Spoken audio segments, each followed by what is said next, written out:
ഈ സമൂഹത്തെ നമ്മൾ വെറുതെ വിടുകയാണെങ്കിൽ എന്തായിരിക്കും സംഭവിക്കുക? മുജാഹിദ് പ്രസ്ഥാനം അതിന്റെ വഴിക്ക് പോകട്ടെ, ജമാഅത്തെ ഇസ്ലാമി അതിന്റെ വഴിക്ക് പോകട്ടെ, തബ്ലീഗ് ജമാഅത്ത് അവരുടെ പ്രവർത്തനങ്ങളുമായി പോകട്ടെ, വ്യാജസിദ്ധന്മാരും മറ്റും അവർ പ്രവർത്തിക്കട്ടെ, നമ്മൾ നമ്മുടെ റൂട്ടിൽ പോവുക, വിവാദങ്ങൾ ഉണ്ടാക്കാൻ പോകേണ്ട, അവരെ എതിർക്കാൻ പോകേണ്ടതില്ല എന്നൊക്കെ പറഞ്ഞ് നമ്മൾ മൗനമായിരുന്നാൽ എന്തായിരിക്കും സംഭവിക്കുക? അപകടകരമായ അനന്തരഫലമായിരിക്കും ഉണ്ടാവുക. നിങ്ങൾക്കറിയുമോ, പ്രവാചക തിരുമേനി സ്വല്ലല്ലാഹു അലൈഹി വസല്ലം തങ്ങളോട് പഴക്കമുള്ള കേരളത്തിലെ ഇസ്ലാമിക പാരമ്പര്യം ഒരു മാറ്റവുമില്ലാതെ അനുസ്യൂതം തുടർന്നു വരുന്ന ഈ പരിശുദ്ധ ഇസ്ലാം ഇങ്ങനെ വികൃതമാക്കാൻ വിട്ടുകൊടുത്താൽ ഇന്നത്തെ ഈ നിലവിലുള്ള ഇസ്ലാമിന്റെ ഒറിജിനാലിറ്റി നഷ്ടപ്പെടും. അടുത്ത തലമുറക്ക് അത് കൈവരി കിട്ടാൻ പോകുന്നില്ല എന്നതാണ് പ്രശ്നം. ഞാനും നിങ്ങളും ഒറിജിനൽ ഇസ്ലാമിന്റെ വാഹകരാകാൻ എന്തേ കാരണം? നമ്മുടെ പൂർവികർ വിഷയത്തിൽ നിതാന്ത ജാഗ്രത പാലിച്ചതുകൊണ്ടാണ്. അവർ ഈ സുന്നത്ത് ജമാഅത്ത് നിലനിർത്താൻ വേണ്ടി കഠിനാധ്വാനം ചെയ്തുകൊണ്ടാണ്. വിശദീകരിക്കേണ്ട സമയത്ത് വിശദീകരിച്ചുകൊണ്ടും, സമ്പാദന നടത്തേണ്ട സമയത്ത് സമ്പാദന നടത്തിക്കൊണ്ടും, പ്രഭാഷണം നടത്തേണ്ടത് പ്രഭാഷണം നടത്തിക്കൊണ്ടും, സമ്മേളനം ആവശ്യമുള്ള സമ്മേളനം നടത്തിക്കൊണ്ടും സുന്നത്ത് ജമാഅത്ത് എന്ന ഇസ്ലാമിന്റെ ഒറിജിനാലിറ്റിയെ കാത്തു സൂക്ഷിക്കാൻ വേണ്ടി കഠിന യത്നം നടത്തിയതിന്റെ അനന്തരഫലമാണ് ഞാനും നിങ്ങൾ ഈ സുന്നത്ത് ജമാഅത്തിന്റെ മാർഗത്തിൽ ഉറച്ചു നിൽക്കാൻ കാരണം.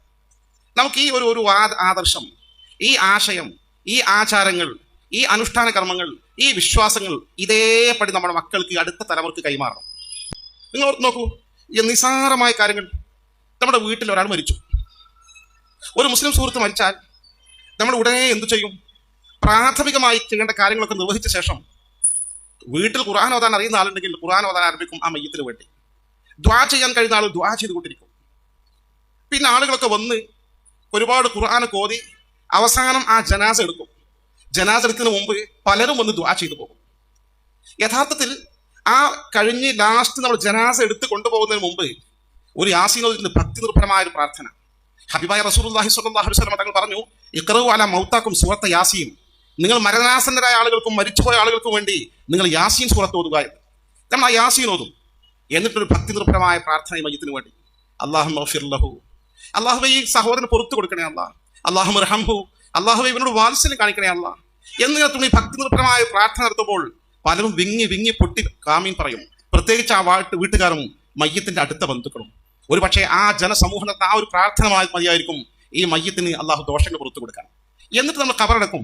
കബറടക്കുമ്പോൾ എന്തൊക്കെ ചടങ്ങുകളുണ്ട്, തസ്ബീഹുണ്ട്, തൽബീഹുണ്ട്, ദുആയുണ്ട്. അവിടെ വീണ്ടും നമ്മൾ സിയാറത്തിന് പതിവായി പോകും, ഇല്ലേ? നമ്മുടെ മരിച്ച ഉമ്മാന്റെ ഉപ്പാന്റെ കബറിലേക്ക് എത്ര തവണ നമ്മൾ പോകും? മിനിമം വെള്ളിയാഴ്ചകൾ നമ്മൾ പോകില്ലേ? വർഷത്തിൽ ആണ്ട് നടത്തൂലേ? എന്തായിരുന്നാലും നമ്മൾ കുറച്ച് ആരെങ്കിലും ഒക്കെ ബന്ധപ്പെട്ട ആൾക്കാരെ വിളിച്ച് ഉപ്പാന്റെ പേരിൽ യാസിന് ദുആ ചെയ്യിപ്പിക്കൂലേ? ഉമ്മാന്റെ പേരിൽ യാസിന് ദുആ ചെയ്യിപ്പിക്കൂലേ? ഇതൊന്നും വേണ്ടെന്ന് പറയുന്നവരല്ലേ ഈ കൂട്ടർ സഹോദരന്മാരെ? ഒരു മരിച്ച വീട്ടിൽ നമ്മൾ ഇന്ന് ചെന്നാൽ സത്യത്തിൽ ഇവര് ജസ്റ്റ് ആ മയ്യത്ത് വരും, മയ്യത്തിനെ നോക്കും, കാണും, ഇങ്ങനെ ഇറങ്ങിപ്പോകും, കഴിഞ്ഞു. സൂറത്ത് അവർക്ക് ഓതാൻ പറ്റില്ല, പ്രാർത്ഥിക്കാൻ അവർക്ക് പറ്റില്ല. നിങ്ങൾ ഓർത്ത് നോക്കി, മയ്യത്ത് കൊണ്ടുപോകുമ്പോൾ ദിക്ർ ചൊല്ലാൻ പറ്റില്ല, ഒന്നും പറ്റില്ലല്ലോ. ഈ മയ്യത്തിന് സിയാറത്ത് ചെയ്യാൻ അവർക്ക് പറ്റില്ല. മയ്യത്തിന് വേണ്ടി എന്തെങ്കിലും അന്നദാനം നടത്താൻ പറ്റില്ല, ആണ്ട് നടത്താൻ പറ്റില്ല, 7 നടത്താൻ പറ്റില്ല, ഒന്നും ചെയ്യാത്തൊരു സമൂഹം. ഇങ്ങനെ നമ്മൾ വിട്ടുകൊടുക്കാൻ പറ്റുമോ? ആദരവായ അഷ്റഫുൽ ഖൽഖി നബി മുത്ത് മുഹമ്മദ് മുസ്തഫ സ്വല്ലല്ലാഹു അലൈഹി വസല്ലം തന്റെ സ്വഹാബത്ത് ഇങ്ങനെ ഇരിക്കുന്ന സദസ്സിൽ സ്വഹീഹ് മുസ്ലിമിന്റെ ഹദീസാ. ആളുകൾ വന്നു പറഞ്ഞു, കാരണം അബൂ സലമ റളിയല്ലാഹു അൻഹു വഫാത്തായി. ഇന്നാ ലില്ലാഹി വ ഇന്നാ ഇലൈഹി റാജിഊൻ. അല്ലാഹുവിന്റെ ഹബീബ് ആ സ്വഹാബി സുഹൃത്തുക്കളെയും കൂട്ടിക്കൊണ്ട് നേരെ അബൂ സലമന്റെ വീട്ടിലേക്ക് ചെല്ലുകയാണ്. അബൂ സലമന്റെ വീട്ടിൽ മരിച്ചിട്ടേ ഉള്ളൂ. 2 കണ്ണും തുറന്നു കിടക്കുക. അഹ്മല ഐനഹി, 2 കണ്ണും തങ്ങൾ പൂട്ടി. എന്നിട്ട് പൂട്ടിയിട്ട് പറഞ്ഞു, ഇദാ ഖുബില റൂഹുൽ മയ്യിത്തി, മയ്യത്തിന്റെ റൂഹ് പിടിക്കപ്പെട്ടാൽ അവന്റെ 2 കണ്ണും ആ റൂഹ് പോയ ഭാഗത്തേക്ക് ഇങ്ങനെ നോക്കി നിൽക്കുന്നു പറഞ്ഞു. ഫലജ്ജ നാസുമിൻ അഹ്ലി ബൈത്തി. ഇത് കേട്ടപ്പോൾ വീട്ടുകാരോട് പൊട്ടിക്കരഞ്ഞു ആ വൈകാരികമായ സാഹചര്യം ഓർത്തപ്പോ. അപ്പൊ തങ്ങൾ പറഞ്ഞു, ലാ തർഫഉ, അങ്ങനെ ശബ്ദം ഉയർത്താൻ പാടില്ല. നിങ്ങൾ മയ്യത്തിന് വേണ്ടി നല്ലത് പറയുക, നല്ല ദുആ നടത്തുക, അള്ളാന്റെ റസൂൽ ആജ്ഞാപിക്കണം. എന്നാൽ അള്ളാന്റെ റസൂൽ ആ മയ്യത്തിന് വേണ്ടി അബൂ സലമ റളിയല്ലാഹു അൻഹു അവിടെ വെച്ച് പ്രാർത്ഥിക്കുക. നമ്മൾ മരിച്ച വീട്ടിൽ പ്രാർത്ഥിക്കുന്നത് പോലെ, അല്ലാഹുമ്മ ഗ്ഫിർ ലി അബീ സലമ, അബൂ സലമക്ക് പുറത്തു കൊടുക്കണേ അല്ലാഹ്, വർഫഅ ദറജതഹു ഫിൽ മഹ്ദിയീൻ, അബൂ സലമക്ക് മഹാന്മാരുടെ കൂട്ടത്തിൽ, അനുഗ്രഹീതരായ ആളുടെ കൂട്ടത്തിൽ സ്ഥാനം, പദവി ഉയർത്തി കൊടുക്കണേ അല്ലാഹ്, വഫ്സഹ്ലുഹു ഫി ഖബരിഹി, ഖബർ വിശാലമാക്കി കൊടുക്കണേ അല്ലാഹ്, വർഫഅ ദറജതഹു ഫിൽ മഹ്ദിയീൻ വഗ്ഫിർ ലനാ വലഹു യാ റബ്ബൽ ആലമീൻ. ഞങ്ങൾക്കും അബൂ സലമക്കും പുറത്തു തരണേ അല്ലാഹ് പ്രാർത്ഥിക്കാൻ നബി തങ്ങൾ സ്വഹാബത്തും. ഇത് സ്വഹീഹ് മുസ്ലിമിന്റെ ഹദീസാ. സ്വഹീഹ് മുസ്ലിമിൽ ദഈഫായ ഹദീസിലല്ലോ, ദുർബലമായ ഹദീസിലല്ലോ. ഇത്ര കൃത്യമായി ഹദീസുകൾ ഓരോ കാര്യങ്ങളും മരണവുമായി ബന്ധപ്പെട്ട കാര്യങ്ങൾ കൃത്യമായി പഠിപ്പിക്കുന്നുണ്ട്, വ്യക്തമായി പഠിപ്പിക്കുന്നുണ്ട്. മരിച്ച മയ്യത്തിനെ പോയി സിയാറത്ത് ചെയ്താൽ ഈ പറയുന്ന മുജാഹിദ് പ്രസ്ഥാനം ജമാഅത്തെ ഇസ്ലാമിയുടെ വാദങ്ങൾക്ക് ആധാരമാക്കുന്ന ലോകത്തെ പ്രമുഖ പണ്ഡിതൻ ഷെയ്ഖുൽ ഇസ്ലാം ഇബ്നു തൈമിയ തന്റെ ഫത്താവയിൽ ഉദ്ധരിക്കുന്ന ഹദീസുണ്ട്, മാ മിൻ മുഅ്മിൻ യമറു ബി ഖബ്രി അഖീഹിൽ മുഅ്മിൻ. ഒരു മുഅ്മിനായ സഹോദരന്റെ ഖബറിന്റെ അരികിലൂടെ ഏതൊരു മുഅ്മിൻ കടന്നു ചെന്നാലും വസല്ലം അലൈഹി, സിയാറത്ത് ചെയ്ത് സലാം ചൊല്ലിയാൽ, കാന യഅരിഫുഹു ഫി ദുനിയ, ഈ ഖബറിൽ കിടക്കുന്ന ഖബറാളിക്ക് ജീവിതകാലത്ത് ഈ സുഹൃത്തിനെ, സന്ദർശകനെ തിരിച്ചറിയാൻ സാധിച്ചിരുന്നെങ്കിൽ ഇല്ലാ അറഫഹു, ഇപ്പോഴും തിരിച്ചറിയുക തന്നെ ചെയ്യുമെന്ന് അഷ്റഫുൽ ഖൽഖി നബി മുത്ത് മുഹമ്മദ് മുസ്തഫ സിയാറത്തുകൾ തിരിച്ചറിയുക പോലും ചെയ്യും. ആളെ ബോഡി ദ്രവിച്ചിട്ടുണ്ടാകാം, പക്ഷെ ആത്മീയ സാന്നിധ്യം സന്ദർശകനെ തിരിച്ചറിയും. സന്ദർശകൻ പ്രാർത്ഥിക്കുന്നത് അനുഭവിക്കും, അറിയും. കറക്റ്റ് അല്ലേ?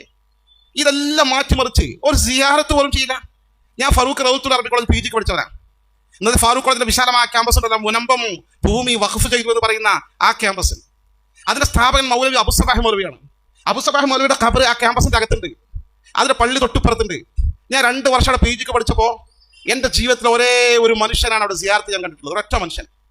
മൗലവിമാരുണ്ട്, അവിടെ നല്ല സാലറി UGC ശമ്പളം വാങ്ങി സുഖമായ ഖബറിന്റെ അരികിലൂടെ പള്ളിക്ക് 5 വക്തിന് വരുന്നവരുണ്ട്, ജുമാക്ക് വരുന്നവരുണ്ട്, എല്ലാ വിദ്യാർത്ഥികളും ഉണ്ട്. ഒരു സലാം, ജസ്റ്റ് ഒരു സിയാറത്ത് ഇല്ലേ ഇല്ല. ജീവിതത്തിൽ ഒരു അന്യ മനുഷ്യൻ മാത്രം, പുറത്തുള്ള ഒരു മനുഷ്യൻ ഞാൻ ക്യാമ്പസിൽ വന്ന് സിയാറത്തിന് കണ്ടു, ഒരു ടർക്കിയൊക്കെ തോളിലിട്ടിട്ട്. ഞാൻ മെല്ലെ ചെന്നിട്ട് അവിടെ സലാം പറഞ്ഞു. സിയാറത്തിന് പോകുമ്പോൾ നിങ്ങൾ ആരാണ്, എവിടെ നിന്നാണ്? ഞാൻ പാലക്കാട് നിന്ന് വരികയാണ്. എവിടെ പോവാണ്? ഇവിടെ കോഴിക്കോട് പോകുന്ന വഴിക്കൂടെ ഇറങ്ങിയതാണോ? എന്തേ ഈ ഖബറിലെ മൗലവിയായിട്ട് ബന്ധം എന്ന് വെച്ചു. ഞാൻ മൗലവിൻ്റെ അടുത്ത് മുമ്പോട്ട് പഠിച്ചിട്ടുണ്ട്, ആ ബന്ധമാണ്.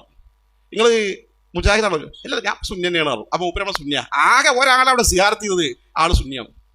നിങ്ങൾ ഓർത്ത് നോക്കി, നമ്മൾ വെറുതെ ഇവിടെ പാടിന് വിട്ടു കൊടുത്താൽ എന്തായിരിക്കും സംഭവിക്കുക? ഇസ്ലാമെന്ന് പറ്റേ തെറിച്ച് പോകും. ഞാൻ ചോദിക്കട്ടെ, ഖാദിയാനി പ്രസ്ഥാനത്തിലെ പ്രമുഖരായ ആളുകളെ കുറിച്ച് നിങ്ങൾ പഠിച്ചു കേരളത്തിൽ? അവർ ഇന്നലെ മുജാഹിദോ ജമാഅത്തോ ആയിരുന്നു, അല്ലെങ്കിൽ സിമി ആയിരുന്നു. യുക്തിവാദികളായ മുസ്ലിം നാമധാരികളുണ്ടല്ലോ, എക്സ് മുസ്ലിം. ഓരോ മുസ്ലിം നിങ്ങളിങ്ങനെ ഡീറ്റെയിൽ ആയി പരിശോധിച്ച് നോക്കുക. പ്രമുഖരായ ഇന്ന് ഈ സംവാദ രംഗത്ത് ഷുഐബ് ഹൈത്തമിയോടൊക്കെ സംവദിക്കാൻ വരുന്ന ഈ യുക്തിവാദികളായ മുസ്ലിം നാമധാരികളുണ്ടല്ലോ, അവരാരായിരുന്നു? ഇന്നലെ മുജാഹിദായിരുന്നു, ജമാഅത്തായിരുന്നു. സംശയമുണ്ടോ? ഓരോ ആളുകളും പരിശോധിച്ചു. ഞാൻ പേര് ഏറ്റവും ലൈവായി നിൽക്കുന്ന ജാമിദ ആരായിരുന്നു? മുജാഹിദ് പ്രസ്ഥാനത്തിലെ കേരളത്തിലെ ഏറ്റവും പ്രമുഖ സ്ഥാപനമായ ജാമിയ ഇടവണ്ണയിൽ പഠിച്ച് അവരുടെ സ്ഥാപനത്തിൽ പഠിപ്പിച്ച ജോലി ചെയ്ത ടീച്ചറായിരുന്നു ജാമിദ ടീച്ചർ. ഇത് ഗൗരവമുള്ള സത്യം. ഇസ്ലാമിന് പോകുന്ന ഉറപ്പ് അല്ലാന്റെ റസൂൽ പറഞ്ഞ സ്വഹീഹുൽ ബുഖാരി ഹദീസാണ്. അവർ ക്രമാനുഗതമായി ദീൻ തെറിച്ചു പോകും. എങ്ങനെ തെറിച്ചു പോകും? കമാ യംറുഖു സഹ്മു മിനർ റമിയ. ഒരു അസ്ത്രം ഒരു ഉരുവിന് നേരെ എയ്തു വിട്ടാൽ മൂർച്ചയുള്ള അസ്ത്രമാണെങ്കിൽ ആ ഉരുവിനെ തുളച്ച് പുറത്തേക്ക് പോകുന്നത് പോലെ എന്ന് അഷ്റഫുൽ ഖൽഖി നബി മുത്ത് മുഹമ്മദ് മുസ്തഫ സ്വല്ലല്ലാഹു അലൈഹി വസല്ലം. ഇത് ഗൗരവമുള്ള വിഷയമാണ്. അതാണ് ഈ വിഷയത്തിൽ നിങ്ങൾ മൗനം പാലിക്കണമെന്ന് പറഞ്ഞാൽ മൗനം പാലിക്കാത്തത്. ഈ വിഷയത്തിൽ കോംപ്രമൈസിന് കഴിയില്ല. കാരണം ഇസ്ലാമിന്റെ ഒറിജിനാലിറ്റി വരച്ച് കാണിച്ചുകൊണ്ട് തന്നെ മുന്നോട്ട് പോകണം. അവിടെ ആരെങ്കിലും വ്യത്യാസം വരുത്തുണ്ടെങ്കിൽ ആരായിരുന്നാലും ശരി, അവരുമായി അനുരഞ്ജനം സാധ്യമല്ല. ഈ മാർഗം നമ്മൾ ഉറച്ചു നിന്നാൽ പോരാ, ഇത് മാത്രമാണ് ശരിയെന്ന് ജനസമൂഹത്തെ ബോധ്യപ്പെടുത്തിക്കൊണ്ടിരിക്കണം. ഗൗരവമുള്ള സത്യ. നിങ്ങൾ ചരിത്രത്തിൽ എല്ലാ ബിദഅി പ്രസ്ഥാനങ്ങളുടെയും സ്വഭാവം ഇങ്ങനെയൊക്കെ തന്നെയാണ്. പരസ്പരം സാമ്യതയുണ്ട്. പിന്നെ ചില മുജാഹിദ് പ്രസ്ഥാനത്തിന്റെ ആളുകൾ, ചില ജമാഅത്തിന്റെ ആളുകൾ നമ്മൾ പറയും അവർക്ക് നല്ല ആത്മാർത്ഥമുള്ള ആളുകളാണ്, എന്തായാലും അവർ ആശയം പ്രേക്ഷിതാണെങ്കിലും 5 നേരം നിസ്കാരമുണ്ട്, നോമ്പുണ്ട്, സത്യസന്ധമാണ്, നല്ല മനുഷ്യന്മാരാണെന്ന് പറയും. സഹോദരന്മാർ, അതിലൊന്നും യാതൊരു കാര്യമില്ല. ലോകത്തെ വിദായി പ്രസ്ഥാനം, ആദ്യത്തെ വിദായി പ്രസ്ഥാനം ഒന്നാണ് മുഅ്തസിലി പ്രസ്ഥാനം, മറ്റൊന്നാണ് ഖവാരിജ് പ്രസ്ഥാനം. ഈ ഖവാരിജ് പ്രസ്ഥാനത്തെ കുറിച്ചൊക്കെ ചരിത്രത്തിൽ കാണാം. അവർ വലിയ ഭക്തന്മാരായിരുന്നു. ചരിത്രത്തിൽ തന്നെ ഇങ്ങനെ രേഖപ്പെടുത്തി വെച്ചിട്ടുണ്ട്. ഷബാബ്, അവർ ഈ ചെറുപ്പക്കാരാ.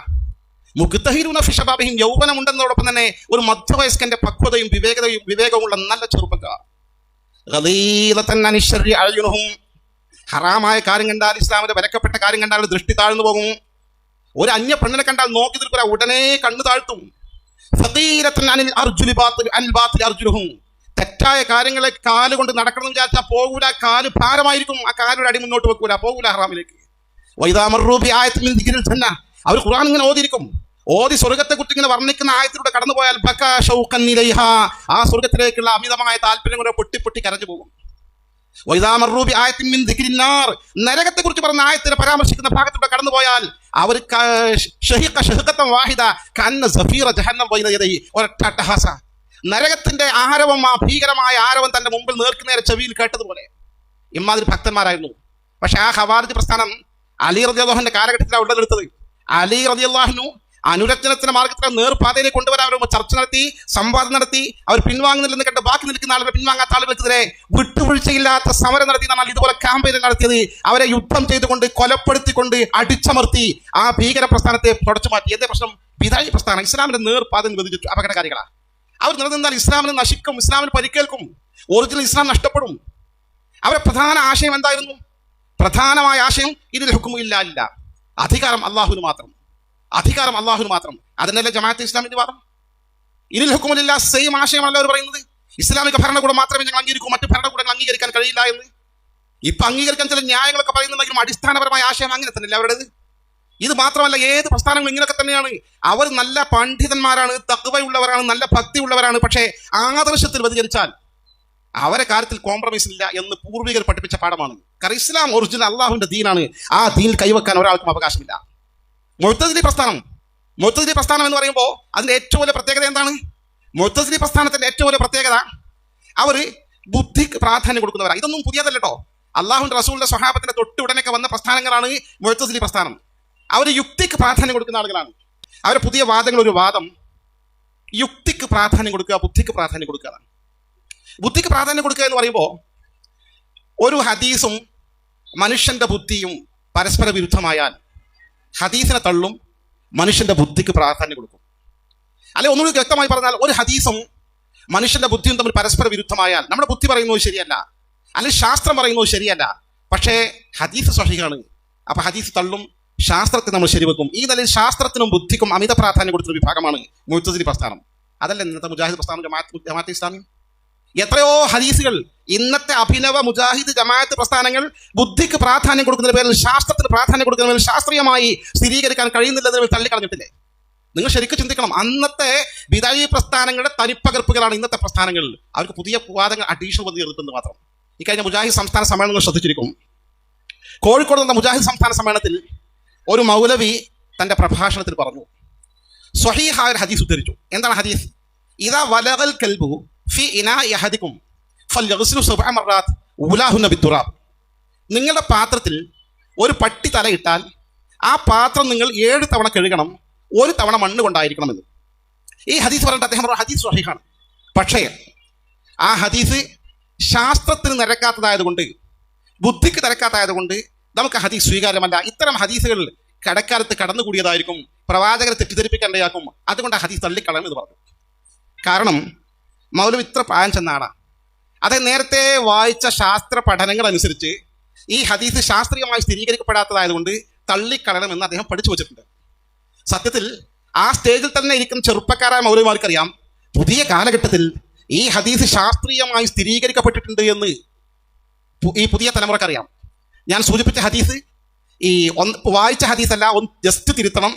ഈ പറയുന്ന ഹദീസ് ഏതാണെന്ന് വെച്ചാൽ, ഇതാ വക്കാൽ സുബാബു, ഒരു ഈച്ച നിങ്ങൾ കുടിക്കുന്ന പാത്രത്തിൽ വീണാൽ ഫൽ യഗ്മിസ്ഹു, ആ ഈച്ചയിൽ മുക്കട്ടെ, എന്നിട്ട് അത് പുറത്തേക്ക് ഇടട്ടെ എന്ന് അഷ്റഫുൽ ഖൽഖി നബി മുത്ത് മുഹമ്മദ് മുസ്തഫ സ്വഹീഹായ ഹദീസാണ്. അള്ളാന്റെ റസൂലിന്റെ നിർദ്ദേശമാണ്. നമ്മൾ ഗ്ലാസ് ചായ കുടിച്ചുകൊണ്ടിരിക്കുക, ഒരു ഈച്ച അതിൽ വന്ന് വീണു. എന്നാൽ ആ ഈച്ചൻ അങ്ങനെ തന്നെ എടുത്തിട്ട് ചായ കുടിക്കാൻ പാടില്ല, ഈച്ചനൊന്ന് മുക്കിയിട്ട് പുറത്തേക്ക് ഇടണം. മനുഷ്യന്റെ സാധാരണ ബുദ്ധിക്ക് വഴങ്ങൂല. ഇതാണ് മൗലവി ഹദീസ് പറഞ്ഞത്. ജസ്റ്റ് തിരുത്തണേ, ആ ഹദീസ് മൗലവി പറഞ്ഞത്. എന്നിട്ട് അദ്ദേഹം പറഞ്ഞു, മനുഷ്യന്റെ ബുദ്ധിക്കും ശാസ്ത്രത്തിനും വഴങ്ങാത്ത ഹദീസാണത്, അതുകൊണ്ട് ഈ ഹദീസ് തള്ളിക്കളയണം, ഹദീസ് നിരാകരിക്കണമെന്ന്. പക്ഷേ അവിടെ ചെന്ന സ്റ്റേജിലിരിക്കുന്ന മറ്റു ചില മൗലവിമാർക്കറിയാം, പഴയ കാലത്തായിരുന്നു ഹദീസ് അശാസ്ത്രീയമാണെന്ന് പറഞ്ഞ്, അബദ്ധമാണെന്ന് പറഞ്ഞ് തള്ളിക്കളഞ്ഞത്. പുതിയ കാലഘട്ടത്തിലെ പുതിയ പഠനങ്ങൾ തിരിച്ച് ഈ ഹദീസിന്റെ സാധൂകരിക്കുന്ന വിധത്തിൽ ഈച്ചയിലെ ചില പ്രത്യേകതകൾ കണ്ടെത്തിയിരിക്കുന്നു. ആ ഈച്ചയിൽ ആന്റിബയോട്ടിക്കുകൾ ഉൽപ്പാദിപ്പിക്കാനുള്ള ഒരുപാട് കഴിവുകൾ ഉള്ളതുകൊണ്ട് പല ആന്റിബയോട്ടിക് മെഡിസിനുകൾ ഉൽപ്പാദിപ്പിക്കുന്ന ഈച്ചയിൽ നിന്നാണ്. അപ്പൊ തങ്ങൾ ഉദ്ദേശിച്ചത് ഈച്ച അതിൽ വീണാൽ അതിൽ ഒരു വിഷത്തിന്റെ അംശം ഉണ്ടാവും, പക്ഷെ അത് പ്രതിരോധം വരുന്ന ആന്റിബയോട്ടിക് മറുഭാഗത്തുണ്ട്, മുക്കിക്കളഞ്ഞാൽ ഒരു കുഴപ്പമുണ്ടാകാൻ പോകുന്നില്ല എന്നാണെന്ന് ശാസ്ത്രീയമായി സ്ഥിരീകരിക്കപ്പെട്ട സാഹചര്യത്തിൽ മൗലവി ഇപ്പ ഹദീസോട് പറയാണ്ടില്ലായിരുന്നു, തള്ളിക്കളയേണ്ടതില്ലായിരുന്നു എന്ന് മനസ്സിലാക്കിയ തുടർന്ന് ഉടനെ തന്നെ മറ്റൊരു മൗലവി മൈക്കിൽ വന്നുകൊണ്ട് തിരുത്തി. ആ ഹദീസ് അങ്ങനെ തള്ളിക്കളയാൻ പാടില്ല. ഹദീസ് ശാസ്ത്രീയമാണോ അല്ലേ നമുക്ക് നോക്കേണ്ട ആവശ്യമില്ല. അള്ളാന്റെ റസൂൽ ഒരു കാര്യം പറഞ്ഞാൽ നമ്മൾ അംഗീകരിക്കണം. കാരണം നേരത്തെ ഈ ഹദീസ് ദുർബലമാണ്, ശാസ്ത്രത്തിന് വിരുദ്ധമാണ്, ബുദ്ധിക്ക് വിരുദ്ധമാണെന്ന് പറഞ്ഞ് തള്ളിക്കളയുന്നു സത്യം. പക്ഷെ ഇന്നത് ശാസ്ത്രീയമായി സ്ഥിരീകരിച്ചിരിക്കുന്നു, അതുകൊണ്ട് ഹദീസ് തള്ളാൻ പാടില്ല എന്ന്. ഞാൻ ഒറ്റ സ്റ്റേജിൽ വെച്ച് നടന്ന ഉദാഹരണമാണ്, ഒരു ലോക്കൽ പരിപാടിയുടെ പ്രഭാഷണമല്ല. ഇക്കഴിഞ്ഞ മുജാഹിദ് സംസ്ഥാന സമ്മേളന വേദിയിൽ നടന്ന ചർച്ചയാണ്, സംവാദമാണ്, അല്ലെങ്കിൽ ഏറ്റുമുട്ടലാണ്, പ്രഭാഷണങ്ങൾ ഒരൊറ്റ ഹദീസിനെ കുറിച്ച്. നോക്കുന്നു, മനുഷ്യന്റെ ബുദ്ധിക്ക് വഴങ്ങോ ഇല്ല എന്നുള്ളതാണ് പ്രശ്നം. സാന്ദർഭികമായി ഞാൻ നോക്കുകയാണ് നേരത്തെ ഞാൻ പറഞ്ഞ ഹദീസ്. ഞാൻ ആ ഹദീസ് ജസ്റ്റ് അടുത്ത കാലത്താണ് വായിച്ചത്. ഒരു സംഭവം, അമേരിക്കയിലെ ഒരു പ്രമുഖ സയന്റിസ്റ്റാണ്, മൈക്രോബയോളജിയിലെ പ്രമുഖ ശാസ്ത്രജ്ഞനാണ് സാം റോബർട്ട് എന്ന് പറയുന്ന ശാസ്ത്രജ്ഞൻ. ആളെ കുറിച്ച് ഞാൻ വായിച്ചതാണ്. ആ അമേരിക്കയിലെ ഈ ശാസ്ത്രജ്ഞൻ ഈജിപ്ത് സന്ദർശിക്കാൻ പോയി. ഈജിപ്ത് സന്ദർശിക്കുന്ന വേളയിൽ അദ്ദേഹത്തിന്റെ ചില സുഹൃത്തുക്കളുമായി, മുസ്ലിം സുഹൃത്തുക്കളുമായി സംസാരിച്ചിരിക്കുന്നിടയിൽ ഞാൻ നേരത്തെ സൂചിപ്പിച്ച ആ ഹദീസ് ചർച്ചക്കിടയാക്കി. ഇതാ വലഗൽ കൽബു ഫീ ഇനാഇ അഹദികും, നിങ്ങളൊരാളെ പാത്രത്തിൽ പട്ടി തലയിട്ടാൽ നിങ്ങൾ എന്ത് ചെയ്യണം? ഫൽ യഗ്സിലു സബ്അ മറാത്ത്, 7 പ്രാവശ്യം ആ പാത്രം കഴുകണം. ഊലാഹുന്ന ബിത്തുറാബ്, 1 തവണ മണ്ണ് കൊണ്ടായിരിക്കട്ടെ. ഇയാൾ ഈ മേഖലയിൽ ഗവേഷണം നടത്തുന്ന ശാസ്ത്രജ്ഞനാണ്. സാം റോബർട്ട്, ഇയാളെ മനസ്സിനെ അത് പിടിച്ചുറച്ചു. അങ്ങനെ എന്താ പ്രവാചകൻ പറയാൻ കാരണം? അയാൾ മനസ്സിൽ വെച്ചു. നാട്ടിൽ പോയിട്ട് വീട്ടിൽ ചെന്നിട്ട് അദ്ദേഹം ഒരു കാര്യം ചെയ്തു.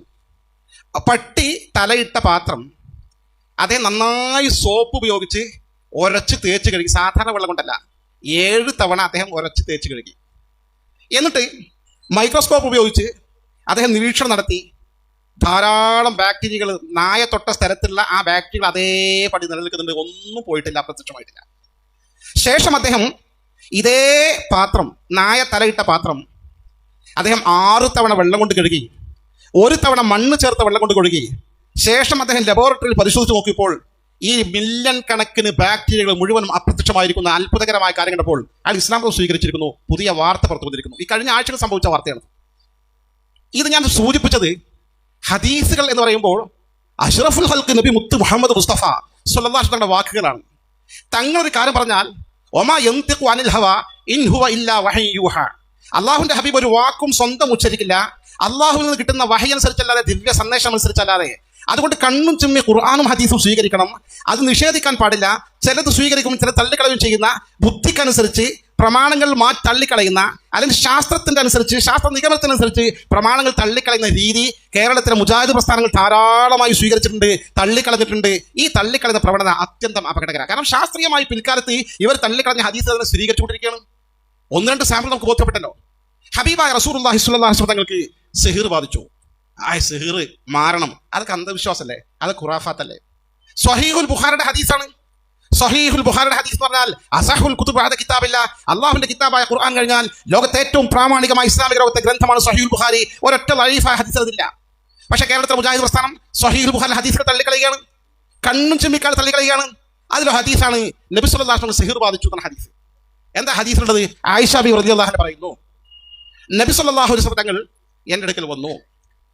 ഞാൻ നബി സല്ലല്ലാഹു അലൈഹി വസല്ലം അനുഭവിച്ചൊരു കാര്യം തങ്ങൾ പറഞ്ഞു, ആയിഷ, ഞാനൊരു കാര്യം ചെയ്തു എന്ന് തോന്നും എനിക്ക്, പക്ഷെ ഞാൻ ചെയ്തിട്ടുണ്ടായില്ല. ഇങ്ങനെ ചില അനുഭവങ്ങൾ എനിക്കുണ്ട്, എന്താണ് പ്രശ്നം എനിക്ക് മനസ്സിലാകുന്നില്ല. സ്വഹീഹുൽ ബുഖാരി ഹദീസാണ്.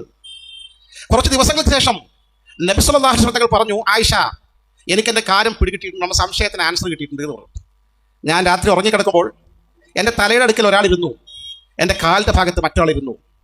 കാലിൻ്റെ ഭാഗത്തുള്ള ആൾ തലയുള്ള ആളുടെ അടുത്തുള്ള ആളോട് ചോദിച്ചു, മാലി ഹാദർ റജുൽ, ഇദ്ദേഹത്തിന് എന്താണ് കേസ് എന്ന് ചോദിച്ചു. മഹാനായ മലക്കുൽ മുഖറബ് ജിബ്രീൽ അലൈഹിസ്സലാത്തു വസ്സലാമും മീകായിൽ അലൈഹിസ്സലാത്തു വസ്സലാമാണ് ഈ പ്രശ്നം പഠിപ്പിച്ചു കൊടുക്കുകയാണ്. മത്ബൂബ് എന്നാണ് മറ്റേ ആൾ.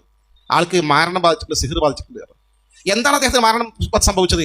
ഇന്ന സാധനങ്ങളിൽ ഒരു സിഹിർ ചെയ്ത് ഇന്ന സ്ഥലത്തെ പൊട്ടക്കണത്തിൽ കൊണ്ടുപോയിട്ടുണ്ട് എന്നാണ്. ആരാണ് സിഹിർ ചെയ്തത് ചോദിച്ചു. ലബീദ് ബിൻ ആസിം അൽ യഹൂദി, ജൂതനായ ലബീദ് ബിൻ ആസിം എന്ന വ്യക്തിയാണെന്നാണ്. ഇതറിഞ്ഞല്ലോ നബി സല്ലല്ലാഹു അലൈഹി വസല്ലം ഞെട്ടി ഉണർന്നു. ആയിഷ ബിയെ സന്തോഷത്തോട് വിളിച്ചു, ആയിഷ, പ്രശ്നത്തിൽ ഉത്തരം കിട്ടിയിട്ടുണ്ട്.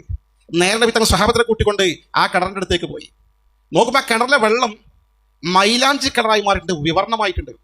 അതിൻ്റെ വക്കത്തുള്ള ഈന്തപ്പനയുടെ അതിൻ്റെ മുകൾ ഭാഗത്തെ പട്ടകളൊക്കെ ഏകദേശം ശൈത്താന്മാരുടെ തലകളെ പോലെ ഹദീസിലുള്ളത് ആ നല്ല വികൃതമായിട്ടുണ്ട്. അതിൻ്റെ ഭീകരത കൊണ്ട് ആ സിഹിറിൻ്റെ അത് പുറത്തെടുത്തു, കുഴിച്ചിട്ടു. തുടർന്നാണ് സൂറത്ത് ഉൽ അഊദു ബിറബ്ബിൽ ഫലഖും ഉൽ അഊദു ബിറബ്ബിൻ നാസും ഇറങ്ങിയത്. അതിൽ ഓരോ ആയത്തും ഓതുമ്പോൾ നബി സല്ലല്ലാഹു അലൈഹി വസല്ലം പറയുകയാണ്, എൻ്റെ ശരീരത്തിൽ ഒരു കെട്ട്, ഓരോ കെട്ട് അഴിഞ്ഞു പോയതുപോലെ പൂർണ്ണമായും അത് ഓതി മന്ത്രിച്ചതോടുകൂടി സമ്പൂർണ്ണമായും ഞാൻ ആ സിഹിറിൽ നിന്ന് മോചിതനായി എന്ന് അഷ്റഫുൽ ഹൽഖ് നബി മുത്ത് മുഹമ്മദ് മുസ്തഫ സ്വല്ലല്ലാഹു അലൈഹി വസല്ലം പഠിപ്പിക്കുമ്പോൾ എൻ്റെ പ്രിയപ്പെട്ടവരെ, സ്വഹീഹുൽ ബുഖാരി റിപ്പോർട്ട് സംഭവമാണ് സിഹിറിന്റെ ഹദീസ്. മുജാഹിദ് പ്രസ്ഥാനം പറയുന്നു, നമ്മുടെ ബുദ്ധിക്ക് അത് വഴങ്ങൂല, അത് തള്ളിക്കളയുന്നു. ഈ നിലക്ക് മുന്നോട്ട് പോകുന്ന ഇത്തരം പ്രസ്ഥാനങ്ങൾക്ക് നമ്മൾ മൗനം പാലിക്കണമെന്നാണോ സഹോദരന്മാർ പറയുന്നത്? അവർക്കെതിരെ നമ്മൾ വിട്ടുവീഴ്ച ചെയ്യണമെന്നാണോ പറയുന്നത്? അവരെ ഈ വിധത്തിൽ സ്വതന്ത്ര ചിന്തകളുമായി മുന്നോട്ട് പോകാൻ അനുവദിച്ചാൽ അത് അത്യന്തം അപകടകരമായിരിക്കും. ഇത് തന്നെയാണ് CIC വിഷയത്തിൽ നമ്മൾ ആൾക്കാരിൽ എന്തിനാണ് സമസ്ത പ്രശ്നം ഉണ്ടാക്കുന്ന ആൾക്കാർ ചോദിക്കാറുണ്ട്. CIC വിഷയത്തിൽ അത് വാഫി വഫി എന്നാണ് സമസ്തയുടെ ഒരു വിദ്യാഭ്യാസ ഏജൻസിയാണ്. അത് മാത്രമല്ല സമസ്തക്കുള്ളത് ഒരുപാട് വിദ്യാഭ്യാസ ഏജൻസി, ഫൈസി, ദാരിമി ഒക്കെ വിവിധ ബ്രാഞ്ചുകളുണ്ട്. അഷാരി, അസാദി, ഇർഫാനി, ഒരുപാട് ഹസനി, നിരവധി വിദ്യാഭ്യാസ ഏജൻസികൾ സമസ്തക്കുണ്ട്. വാഫി വഫിയ പ്രസ്ഥാനത്തിന് ആദർശ രംഗത്ത് ചില ചാഞ്ചല്യങ്ങൾ കണ്ടപ്പോൾ സമസ്ത ഇടപെട്ടു. സമസ്ത ഇടപെടണമല്ലോ. അത് സ്വന്തക്കാരെങ്കിൽ കണ്ണു ചുമാൻ പറ്റൂല. അവിടെയാണ് സമസ്ത കേരള ജംഇയ്യത്തുലമയ്ക്ക് ആരോടും വിരോധമില്ല, ആരോടും പ്രത്യേക വിധേയത്വമില്ല. ദീന്റെ നേരായ മാർഗം മുസ്ലിം സമൂഹത്തിന് ബോധ്യപ്പെടുത്തിക്കൊണ്ട് അവർ നേർദിശയിലൂടെ ചലിപ്പിക്കുക എന്ന ഭാരിച്ച ഉത്തരവാദിത്വം സമസ്ത നിർവഹിക്കട്ടെ. സമസ്ത നിർവഹിക്കുന്നതിൽ ആരാണ് നിർവഹിക്കുക? ഞാൻ ചോദിക്കട്ടെ, ഇത് ഇന്ത്യൻ നാഷണൽ കോൺഗ്രസ് വന്നിട്ട് നിർവഹിക്കുമോ? ഇന്ത്യൻ യൂണിയൻ മുസ്ലിം ലീഗിന് നിർവഹിക്കാൻ സാധിക്കോ? CPM നിർവഹിക്കാൻ സാധിക്കോ? CPI നിർവഹിക്കാൻ സാധിക്കോ? സാമൂഹ്യ സാംസ്കാരിക സംഘടന നിർവഹിക്കാൻ സാധിക്കോ? ഇതൊരു ഭാരിച്ച ഉത്തരവാദിത്തമല്ലേ അള്ളാഹുവിന്റെ വിശുദ്ധമായ ദീൻ. ആ പരിശുദ്ധമായ ദീനിന് പോറലേക്കുന്ന സമയത്ത് അത് കാത്തു സൂക്ഷിക്കാൻ, അതിന്റെ കാര്യത്തിൽ നിതാന്തര ജാഗ്രത പുലർത്താൻ പണ്ഡിതന്മാർക്കല്ലേ ഉത്തരവാദിത്തം. ആ പണ്ഡിതന്മാരുടെ സംഘടനയിലെ സമസ്ത കേരള ജംഇയ്യത്തുൽ ഉലമ. അൽ ഉലമാഉ വറസത്തുൽ അംബിയാ. ആലിമീങ്ങൾ എന്നാൽ അള്ളാഹുവിന്റെ അംബിയാക്കൾ അനന്തരാവകാശികളാണ്. അനന്തരാവകാശികൾ. സ്വഹീഹ് ഹദീസ് അല്ലേ? വൈനൽ അംബിയാ ലം യുവരിസു ദീനാറൻ വലാ ദിർഹമൻ. പ്രവാചകന്മാർ സ്വർണ്ണ നാണയം അനന്തരാവകാശമാക്കി ബാക്കി വെച്ചിട്ടില്ല, വെള്ളി നാണയം അനന്തരാവകാശമാക്കി ബാക്കി വെച്ചിട്ടില്ല. വൈനമാ വറസുൽ ഇൽമ. അവർ അനന്തരാവകാശമായി തന്നത് ഈ ഇസ്ലാമിക വിജ്ഞാന സമ്പത്താ. ആ സമ്പത്ത് കിട്ടിയ അനന്തരാവകാശികളാരാ? ആലിമീങ്ങളാണ്. ആ ആലിമീങ്ങൾ അമ്പിയാക്കൾ ചെയ്ത് ഡ്യൂട്ടി നിർവഹിക്കട്ടെ. അവരെ കൂട്ടായ്മയല്ലേ സമസ്ത കേരള ജംഇയ്യത്തുൽ ഉലമ. എവിടെയാണോ പാകപ്പിഴകാണെന്ന് അവിടെ തിരുത്തണ്ടേ. ഈ കൊടുവള്ളിക്കടത്തിൽ ത്വരീഖത്തുണ്ടായിരുന്നു, കൊരൂ ത്വരീഖത്ത്. ഈ കൊരൂ ത്വരീഖത്തിൽ വന്ന ആ ഷെയ്ഖിന്റെ പ്രത്യേകത എന്തായിരുന്നോ? ആ ത്വരീഖത്തിൽ ചേർന്നാൽ ആണും പെണ്ണും പരസ്പര സഹോദരങ്ങളായി ഇന്ന് പരസ്പരം സ്പർശിക്കാം, ദർശിക്കാം, ഒരു തടസ്സവുമില്ല എന്ന് പഠിപ്പിക്കുന്ന ചില ദിക്റുകളും മന്ത്രങ്ങളും മാത്രം ജപിച്ചുകൊണ്ട് സ്വർഗത്തിലേക്ക് പോകാം, നിസ്കാരം ആവശ്യമെന്ന് പഠിപ്പിച്ചിരുന്ന ത്വരീഖത്ത് പ്രത്യക്ഷപ്പെട്ടു. സമസ്ത പഠിച്ചു, ഇടപെട്ടു, തിരുത്തി. സമസ്ത തിരുത്തിയില്ലെങ്കിൽ നമ്മളൊക്കെ ഒരു പക്ഷെ വലിയ ഭാഗം അതിന്റെ ആളുകളായിരുന്നു. ഇന്ന് അതിന്റെ കൂടെ ആരെങ്കിലും ഉണ്ടോ? മലപ്പുറം തിരൂർ ഭാഗത്തിൽ ത്വരീഖത്തിനാണ് ചോറ്റൂർ ത്വരീഖത്ത്. വഅബ്ദു റബ്ബക ഹത്താ യഅതിയകൽ യഖീൻ. ഉറപ്പ് കിട്ടുന്നവരെ ശരിക്കും ഇബാദത്ത് ഏകദേശം ഞാൻ ഉറപ്പായി സമ്പൂർണ്ണമായി മനസ്സിലാക്കിയ പിന്നെ ഇബാദത്ത് നിർത്താമെന്ന് പഠിപ്പിച്ച ത്വരീഖത്ത്. സമസ്ത പഠിച്ചു, ഇടപെട്ടു, തീരുമാനിച്ചു. ഇല്ലേ? ഖാദിയാനി പ്രസ്ഥാനം. ഖാദിയാനി പ്രസ്ഥാനത്തെ ലോക ചരിത്രത്തിൽ ആദ്യം എതിർത്ത സംഘടന ആരാണ്? ഖാദിയാനി എന്ന് പറഞ്ഞാൽ മുസ്ലിങ്ങളാണെന്നല്ലേ ഒറ്റയോടെ നമുക്ക് തോന്നുക. മീർസ ഗുലാം മുഹമ്മദ് ഖാദിയാനി കൂടി എക്സ്ട്രാ ഒരു പ്രവാചകനാണെന്നുള്ള പ്രധാന വിശ്വാസം. ഈ വിശ്വാസവുമായി പഞ്ചാബിൽ നമ്മുടെ രാജ്യത്ത് പ്രത്യക്ഷപ്പെട്ട ഈ പ്രസ്ഥാനത്തെ സമസ്ത പഠിച്ച് കൃത്യമായി മുസ്ലിം സമൂഹത്തിന് മുമ്പിൽ ബോധ്യപ്പെടുത്തി ഇവർ മുസ്ലിങ്ങളല്ല, ഇവർ ഇസ്ലാമിക വർത്തത്തിന് പുറത്താണ്, കാഫിറുകളാണ് എന്ന്. മുജാഹിദ് മിണ്ടിയോ? എത്ര കാലം കിട്ടാൻ മുജാഹിദ് അംഗീകരിക്കാൻ തയ്യാറായത്? 10 പതിറ്റാണ്ടുകൾ കഴിഞ്ഞിട്ട്. കാരണം 5 നേരം നിസ്കരിക്കുന്ന ഒരു പാർട്ടിയെ കുറിച്ച് മുസ്ലിം അല്ലാതെ പറയാൻ കഴിയില്ല എന്നവരുടെ വാദം. സമസ്ത പഠിച്ചു, മുസ്ലിം സമൂഹത്തിന് ബോധ്യപ്പെടുത്തി. കൂടുതൽ വൈകാതെ 10 പതിറ്റാണ്ടുകൾ കഴിഞ്ഞിട്ടാണെങ്കിലും സൗദി അറേബ്യയിൽ ദാറുൽ ഇഫ്താ ഫത്വ കമ്മിറ്റി ഖാദിയാനികൾ അഹമ്മദിയാക്കൾ കാഫിറുകളാണെന്ന് തീരുമാനിച്ചു. അവർക്ക് ഹജ്ജിനും ഉംറക്കും വിസ അനുവദിക്കൽ നിർത്തിവെച്ചു. തുടർന്ന് പാകിസ്ഥാൻ ജംഇയ്യത്തുൽ ഉലമ തീരുമാനിച്ചു. ഇതാണ് സമസ്ത. തെറ്റായ പ്രവണത കാണുമ്പോൾ പഠിച്ച് തീരുമാനിച്ച് ജനസമക്ഷം ബോധ്യപ്പെടുന്ന രീതി. ഈ അടുത്ത കാലത്തല്ലേ ആലുവ ഷെയ്ഖിന്റെ സമസ്ത തീരുമാനമെടുത്തത്? സമസ്ത തീരുമാനം തിരുത്തേണ്ടി വന്നിട്ടില്ല. ആലുവ സുൽത്താൻ എന്ന് പറഞ്ഞ ഷെയ്ഖ് ഈ അടുത്ത കാലത്ത് മരണപ്പെട്ടു. ആ ഷെയ്ഖ് പുതിയ ചില വാദങ്ങളുമായി പ്രത്യക്ഷപ്പെട്ടു. ആളുകൾ വശീകരിച്ചുകൊണ്ടിരിക്കുന്നു. ഇങ്ങനത്തെ ആളുകൾക്കൊക്കെ വശീകരണ വിദ്യ ഉണ്ടാവും. എന്താ വശീകരണ വിദ്യ? നമ്മൾ കാണാത്തൊരു ശക്തി അപ്പുറത്തുണ്ട്, പിശാച്, ശൈത്താൻ. അതല്ലേ നമ്മൾ ടോയ്ലറ്റ് പോകുമ്പോൾ ചൊല്ലേണ്ടത്? ബിസ്മില്ലാ അല്ലാഹുമ്മ ഇന്നി അഊദു ബിക മിനൽ ഖുബുസി വൽ ഖബായിസ്. അല്ലാഹുവിന്റെ നിന്റെ നാമത്തിൽ നിന്നോട് ഞാൻ അഭയം ചോദിക്കുന്നു ആൺപിശാചുകളെയും പെൺപിശാചുകളെയും ഉപദ്രവത്തിൽ നിന്ന്. ആൺപിശാചുകളും പെൺപിശാചുകളും രണ്ടും മാലിന്യമാണ് ഇവർക്ക് ഇഷ്ടം. കാരണം നല്ലിൻ്റെ ആളുകൾ പിശാചുകൾ ദുഷിച്ച സ്ഥലങ്ങളും ദുഷിച്ച മേഖല അങ്ങാടികളൊക്കെ കൂടുതൽ ഉണ്ടാവും പിശാച്ച്. അതുകൊണ്ട് അങ്ങാടികൾ അധികം നിൽക്കരുത് എന്ന് പറയാൻ കാരണം ഹദീസിലുണ്ട്. അപ്പൊ ഈ ദുഷിച്ച വർഗമാണ് പിശാച്ച്. ഈ അഭിശപ്തമായ പിശാച്ചിൽ നിന്ന് അഭയം തേടിക്കൊണ്ടേ അങ്ങോട്ട് പ്രവേശിക്കാവൂ. നമ്മൾ മലമൂത്ര വിസർജന സ്ഥലത്തേക്ക് സ്വഹീഹുൽ ബുഖാരിന്റെ ഹദീസ. അവിടെ മുജാഹിദ് പ്രസ്ഥാനം കൈവച്ചു. ഈ ഹദീസുകൾ വെച്ചിട്ട് ഹദീസിന്റെ വ്യാഖ്യാനത്തിൽ അവർ എഴുതി ചേർത്തു, ഇവിടെ ആൺപിശാച്ചുകൾ പെൺപിശാച്ചുകൾ എന്നതിന് മലിന വസ്തുക്കൾ എന്നർത്ഥം വെക്കേണ്ടതാണ്. കാരണം അങ്ങോട്ട് ഉൾക്കൊള്ളാൻ കഴിയണ്ടേ? അവിടെ കാക്കൂസിൽ പിശാച്ചുണ്ടാവും, എന്ത് പിശാച്ച്, അങ്ങനെ പിശാച്ചൊന്നുമില്ല എന്ന് പറയുന്ന പാർട്ടിയല്ലേ ഇവര്. അതവർക്ക് ഉൾക്കൊള്ളാൻ കഴിയുന്നില്ല. സത്യത്തിൽ ഇന്ന് അതൊക്കെ സ്ഥിരീകരിച്ചു കൊണ്ടിരിക്കുന്നു. ഈ പറയുന്ന ഹദീസോദി പിശാച്ചിൽ നിന്ന് അഭയം തേടുന്നു. പിശാച്ചിൽ നിന്ന് അഭയം തേടിക്കൊണ്ട് നമ്മൾ അങ്ങോട്ട് പ്രവേശിക്കുന്നു. യഥാർത്ഥത്തിൽ ഇത്തരം പിശാചുകളിൽ നിന്ന് രക്ഷപ്പെടാനുള്ള മാർഗങ്ങൾ അഷ്റഫുൽ ഹൽക്ക് റസൂലുള്ളാഹി സ്വല്ലല്ലാഹു അലൈഹി വസല്ലം തങ്ങൾ നമുക്ക് പഠിപ്പിച്ചു തന്നിട്ടുണ്ട്. അപ്പൊ ഇത്തരം പിശാചിന്റെ മാർഗങ്ങളിലേക്ക് പോകാനിടയാക്കുന്ന ഈ ദുർവ്യാഖ്യാനങ്ങളുമായി ഇത്തരം പിശാചിന്റെ ആളുകൾ പ്രത്യക്ഷപ്പെട്ടു വരുമ്പോൾ അവർക്ക് ചില പ്രത്യേക അറിവുകൾ പിശാചിന് നൽകാൻ സാധിക്കും, അത്ഭുതങ്ങൾ പിശാചിന് കാണിച്ചു കൊടുക്കാൻ സാധിക്കും. ഹദീസിൽ പഠിപ്പിച്ച കാര്യങ്ങളാണ്, ഒക്കെ ഖുർആനിലും ഹദീസിലുണ്ട്. നമുക്ക് കഴിയാത്ത ചില കഴിവുകൾ പിശാചിനുണ്ട്. ഇപ്പോ പിശാചിനെ പൂജിക്കുന്ന ഒരു പൂജാരിയുടെ അടുക്കൽ നമ്മൾ ചെന്നാൽ, നമ്മൾ തലവേദനയിട്ട് പോകാൻ പല സ്ഥലത്തും പോയി ആ പൂജാരിൻ്റെ അടുത്ത് പോയിട്ട് എന്തൊക്കെ സുഖമുണ്ട് അത്രേ എന്ന് പറഞ്ഞിട്ട് ചെന്നാൽ നമുക്ക് അത്തരം ആളുകളൊന്നും സമീപിക്കാൻ ലിമിറ്റ് ഉണ്ട്. നമുക്ക് പരിശുദ്ധമായ ഇസ്ലാം രോഗങ്ങൾക്ക് ആത്മീയമായ ചികിത്സാ രീതികൾ ഇസ്ലാം തന്നെ പഠിപ്പിക്കാൻ. അവിടെയാണ് ഉറുക്കും മന്ത്രവും ഈ പറയുന്ന ഈ സംവിധാനങ്ങളൊക്കെ ഇവർ നിരാകരിക്കുന്ന. അദ്ദേഹം ചെന്ന പാട് നോക്കിയിട്ട് പറഞ്ഞാൽ 12 വർഷമായി തലവേദന തുടങ്ങിയിട്ടില്ലേ? ഒരുപാട് സ്ഥലത്ത് പോയില്ലായിരുന്നു. ഇയാൾ അതോടെ ഒരു വീണു. കറക്റ്റ് 12 വർഷമായി തലവേദന തുടങ്ങിയിട്ട് നിൽക്കാത്ത തലവേദന. ഇത് പിശാചിനെ സൂചിക്കുന്ന ആളുകൾക്ക് പിശാചിനെ ധരിപ്പിക്കാൻ സാധിക്കും പൂജാരിക്ക്. ഈ തരത്തിൽ അത്ഭുത വിദ്യകൾ കാണിക്കുന്ന പേരിൽ ഇത്തരം ആളുകളെ നമ്മുടെ ആളുകൾ എന്ത് ചെയ്യും? വഞ്ചിക്കപ്പെടും. സുൽത്താൻ എന്ന് പറയുന്ന ആലുവയിലെ ഷെയ്ഖിനെ കുറിച്ച് സമസ്ത പഠിച്ചു എന്ന് മാത്രമല്ല, ആൾ ജീവിച്ചിരിക്കുന്ന മനുഷ്യനാണ്. നേരിട്ട് സമസ്ത കേരള ജംഇയ്യത്തുൽ ഉലമ ആലുവയിലുള്ള അദ്ദേഹത്തിന്റെ വീടല്ല, പുറത്തൊരു വീട്ടിൽ മധ്യസ്ഥന്മാരെ കൂട്ടിക്കൊണ്ട് അദ്ദേഹത്തെ വരുത്തി സംസാരിച്ചു. അദ്ദേഹത്തിന്റെ ഈ സംശയങ്ങൾക്ക് ന്യായവാദങ്ങൾ ചോദിച്ചു. അദ്ദേഹം പറഞ്ഞു, ഞാൻ സംശയങ്ങൾ മറുപടി ഞാൻ എഴുതിത്തരാം പിന്നീട് എന്ന് പറഞ്ഞു. അദ്ദേഹം കൃത്യമായി എഴുതി കൊടുക്കാൻ അദ്ദേഹത്തിന് കഴിഞ്ഞില്ല. പിന്നെയാണ് സമസ്ത തീരുമാനമെടുത്തത് അതിന് വിട്ടുനിൽക്കണം. ഇങ്ങനെ പരിശുദ്ധമായ ദീനിന് കാവൽ നിൽക്കുന്ന, അതിന്റെ ഒറിജിനൽ മാർഗത്തെ കാത്തു സൂക്ഷിക്കുന്ന, നിതാന്ത ജാഗ്രത പാലിക്കുന്ന ഒരു വലിയ സംവിധാനമാണ് സമസ്ത കേരള ജംഇയ്യത്തുൽ ഉലമ. അതുകൊണ്ടാണ് സമസ്ത കേരള ജംഇയ്യത്തുൽ ഉലമ ഈ വിഷയത്തിൽ വിട്ടുവീഴ്ചയില്ലാത്ത നിലപാട് സ്വീകരിച്ചതും CIC വിഷയത്തിൽ ഇടപെട്ടതും. ഇല്ലെങ്കിൽ CICന്റെ ആൾക്കാർ നമ്മുടെ ആൾക്കാരല്ലേ, അവരെ കാലത്തിൽ അയവ് കാണിക്കാം. അങ്ങനെ ഒരു സംവിധാനമല്ല. മുസ്ലിങ്ങളല്ലേ മുജാഹിദ് ജമാ, അവരൊക്കെ കൂട്ടിപ്പിടിച്ച് ഐക്യത്തിൽ പോകുക, പ്രത്യേകിച്ച് നമ്മുടെ രാജ്യത്തെ ആവശ്യമല്ലേ. അതൊക്കെ വോട്ടിന്റെ വിഷയത്തിൽ ആവശ്യം. വോട്ടിൽ മുസ്ലിം ന്യൂനപക്ഷത്തിന്റെ വോട്ട് ഭിന്നിക്കരുത്, നമുക്കത് ആ കാര്യത്തിൽ യോജിക്കാം. പക്ഷെ ആദർശ രംഗത്ത് കോംപ്രമൈസ് ഇല്ല. ഈ CIC വിഷയത്തിലും ഇതുമായി ബന്ധപ്പെട്ട ചില ആളുകൾക്ക് ജമാഅത്തെ ഇസ്ലാമിയുടെ ആശയത്തിന്റെ തനിപ്പകർപ്പാണ് ലോകത്തെ മറ്റൊരു തീവ്രവാദ സംഘടനയായ ഇഖ്വാൻ മുസ്ലിം എന്ന മുസ്ലിം ബ്രദർഹുഡ്. ഇത് രണ്ടും സെയിമാണ്. ഒരു നാണയത്തിന്റെ രണ്ട് പുറങ്ങളാണ് മുസ്ലിം ബ്രദർഹുഡും ഈ പറയുന്ന ജമാഅത്തെ ഇസ്ലാമിയും. അതിന്റെ ആശയത്തിന്റെ ചെറിയ ചില ശാഖകൾ പതുക്കെ പതുക്കെ അരിച്ച് ഇഴച്ച് കയറുന്നുണ്ട് ഇത്തരം സ്ഥാപനങ്ങളിലേക്ക്. ചില നേതാക്കന്മാരുടെ അധ്യാപകരോട് ബോധ്യപ്പെട്ടപ്പോൾ സമസ്ത ഇടപെട്ടു. അധ്യാപകരാണ് നമ്മുടെ മക്കളിലേക്ക് ഈ ആശയം നമ്മുടെ സ്ഥാപനത്തിൽ നമ്മുടെ ചെലവിൽ നടത്തുന്ന, നമ്മുടെ അധ്യാപകരെ വെച്ച്, നമ്മുടെ ക്യാമ്പസിൽ വെച്ച്, നമ്മുടെ കോളേജിൽ വെച്ച് നടത്തുന്ന ഈ കോഴ്സിൽ ഈ പിതായിഷ്ടതകൾ ഒളിച്ചു കടത്തുകയോ അവരിടപെട്ടു. എത്രത്തോളം എന്ന് വെച്ചാൽ ഇത്തരം പ്രസ്ഥാനങ്ങളുടെ ഏറ്റവും വലിയ പ്രത്യേകത, ജമാഅത്തെ ഇസ്ലാമിയും ഇഖ്വാൻ മുസ്ലിമിന്റെ ഏറ്റവും വലിയ പ്രത്യേകത എന്താണെന്ന് വെച്ചാൽ എല്ലാ വിഭാഗത്തിന്റെ അഭിപ്രായങ്ങൾ ഉൾക്കൊള്ളുക. അവരങ്ങനെ പറഞ്ഞു, ഇവരിങ്ങനെ പറഞ്ഞു, ഈ ഇമാം അങ്ങനെ പറഞ്ഞു, ആ ഇമാം അങ്ങനെ പറഞ്ഞു, ഈ ഇമാം അങ്ങനെ പറഞ്ഞു, ഇതിലേതാ നമുക്ക് സ്വീകരിക്കാം, ഒക്കെ കുഴപ്പമില്ല എന്ന് പറയുന്ന ഒരു ഏകദേശം പൊതു സമീപനം, എല്ലാം സ്വീകരിക്കുന്ന ശൈലി അത് കൊണ്ടുവരുന്നത് മാത്രമല്ല, ഇഖ്വാൻ മുസ്ലിമിന്റെ പുസ്തകങ്ങൾ പോലും സിലബസിൽ പഠിപ്പിക്കാൻ തുടങ്ങി. ഇതൊക്കെ ഗൗരവമുള്ള സത്യമല്ല. നമ്മുടെ സ്ഥാപനത്തിൽ ലോകത്തെ തീവ്രവാദ സംഘടനയായ ജമാഅത്തെ ഇസ്ലാമിന്റെ തനിപ്പകർപ്പായ മുസ്ലിം ബ്രദർഹുഡിന്റെ പാഠപുസ്തകങ്ങൾ പഠിപ്പിക്കാൻ തുടങ്ങിയ ഗൗരവമായ വിഷയമല്ലേ. അൽ അദാലത്തുൽ ഇജ്തിമാഇയ്യ ഫിൽ ഇസ്ലാം എന്ന് പറയുന്ന മുസ്ലിം ബ്രദർഹുഡിന്റെ സ്ഥാപകനായ സയ്യിദ് ഖുതുബിന്റെ പുസ്തകം സിലബസിൽ ഉൾക്കൊള്ളിച്ചു. അതും നിർത്തിയില്ല. തൊട്ടടുത്ത പ്രമുഖനായ നേതാവായ മുഹമ്മദ് ഖുതുബിന്റെ ശുബ്ഹാത്തുൻ ഹൗലുൽ ഇസ്ലാം എന്ന പുസ്തകം സിലബസിൽ ഉൾക്കൊള്ളിച്ചു. ഇത് നിസ്സാരമല്ലല്ലോ. ഒരു തെറ്റാണെന്ന് എഴുതുമ്പോൾ അക്ഷര തെറ്റ് പറ്റും, അല്ലെങ്കിൽ ആശയത്തിൽ തന്നെ തെറ്റ് പറ്റാം, പിന്നെ തിരുത്താം. പുസ്തകത്തെ സിലബസിൽ ഉൾക്കൊള്ളിക്കണമെങ്കിൽ എത്രമാത്രം അതിന്റെ പിന്നിൽ ബുദ്ധി പ്രവർത്തിക്കണം, എത്രമാത്രം ഒളിച്ചു കടത്താനും നുഴഞ്ഞു കയറാനും ശ്രമിച്ചിരിക്കണം. വേണ്ട, ഞാൻ പറയട്ടെ, ജമാഅത്തെ ഇസ്ലാമിയുടെ കേരളത്തിൽ ഏറ്റവും വലിയ സൈദ്ധാന്തികനായിരുന്നു അബ്ദുള്ള. പിന്നെ അവരും അഭിപ്രായ വ്യത്യാസം കൊണ്ടാണ് മാധ്യമത്തിൽ രാജിവെച്ചു, പിന്നെ ആൾ പുറത്തു വന്നു മാത്രം. ഈ അബ്ദുള്ള ഈ പറയുന്ന വാഫി സിലബസിന്റെ കരിക്കുലം കമ്മിറ്റിയിൽ കൊണ്ടുവന്നു. നിസ്സാരമായ വിഷയമാണോ? നമ്മൾ പൂർണ്ണമായും അകറ്റി നിർത്തണം. ഒരു കോംപ്രമൈസ് എന്ന് പറയുന്ന സമസ്ത കേരള ജംഇയ്യത്തുൽ ഉലമ 10 പതിറ്റാണ്ട് കാലം മാറ്റി നിർത്തിയ ജമാഅത്തെ ഇസ്ലാമിയുടെ സൈദ്ധാന്തികനായ അബ്ദുള്ളയെ ജമാഅത്തെ ഈ പറയുന്ന വാഫി സിലബസിന്റെ ഈ സിലബസ് കമ്മിറ്റി അല്ലെങ്കിൽ കരിക്കുലം കമ്മിറ്റിയിൽ കൊണ്ടുവന്നു പറഞ്ഞ നിസ്സാര വിഷയമാണോ? ഒരു ഘട്ടത്തിൽ 2 വർഷം മുമ്പ് അവിടെ PG ക്യാമ്പസിൽ നിന്ന് ഒരു പ്രധാനപ്പെട്ട മൗലവി രാജിവെച്ചു. അയാൾ രാജിവെച്ചിട്ട് എവിടെക്കാ പോയത്? ആലുവയിലെ ജമാഅത്തെ ഇസ്ലാമിയുടെ കോളേജിലെ ഒരു ഡിപ്പാർട്ട്മെന്റ് ഹെഡായി. അപ്പോൾ നോക്കുമ്പോൾ ജമാഅത്തുകാരനാണ്. നമ്മുടെ സ്ഥാപനത്തിൽ ജമാഅത്ത് മൗലവി പഠിപ്പിക്കോ? എന്നാ അത് അബദ്ധമല്ല. കഴിഞ്ഞ ആഴ്ച വാഫി ഫെസ്റ്റിൽ ഈ മൗലവി വീണ്ടും കൊണ്ടുവന്ന് ആദരിച്ചിട്ടുണ്ട്. ഈ ഒരു ബാന്ധവം സമസ്ത കേരള ജംഇയ്യത്തുൽ ഉലമക്ക് അംഗീകരിക്കാൻ കഴിയില്ല. ഇമാതിരി കുറേ പ്രശ്നങ്ങൾ അവിടെ നടന്നുകൊണ്ടിരിക്കുന്നത് 1, 2, 3, 4, 5, 10 അല്ല.